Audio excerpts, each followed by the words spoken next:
আচ্ছা ভাই, আপনারা কি স্বামী স্ত্রী? হ ভাই, ও স্বামী আমি স্ত্রী।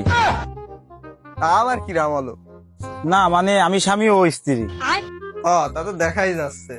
তা আপনারা স্বামী স্ত্রী বাড়ি বসে প্রেম ভালোবাসা করবেন, এই যাক।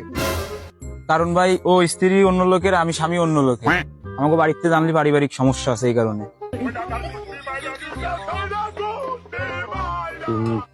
চিন্তা করো, যে আপনারা তো এইভাবে পরকীয়া প্রেমের মাধ্যমে সমাজের পরিবেশ নষ্ট করতেছেন, এ কি ভালো জানেন?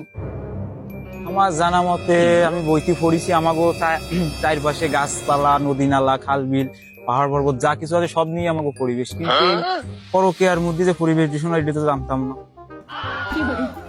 এর কি দা বুঝবে কৌদি? তা আপনারা কি জীব না? আপনাদের জীবন আছে না? এই যে পরকীয়া করতেছেন, ঘর সংসার ফেলায়, অন্যের ঘর সংসার ফেলায় পরকীয়া প্রেম করতেছেন, কি সমাজের শৃঙ্খলা নষ্ট হচ্ছে না? এতে যদি সমাজের পরিবেশ নষ্ট হয়, সমাজে বিশৃঙ্খলা সৃষ্টি হয়, তাহলে এটা পুলিশ প্রশাসন দেখবে। এলাকায় মাতব্বর আছে, মাতব্বরা দেখবে। তা আমি আপনি দেখার কিডা এটা?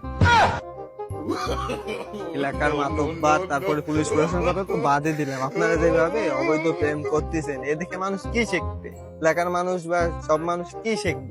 হম, আমি তো করে দেখতে করছি না। আমি বেশিরভাগ সময় রাত্রে আর একটু সময় ফালি মাঝে মাঝে দিন নিচি পাই নিয়ে যাই।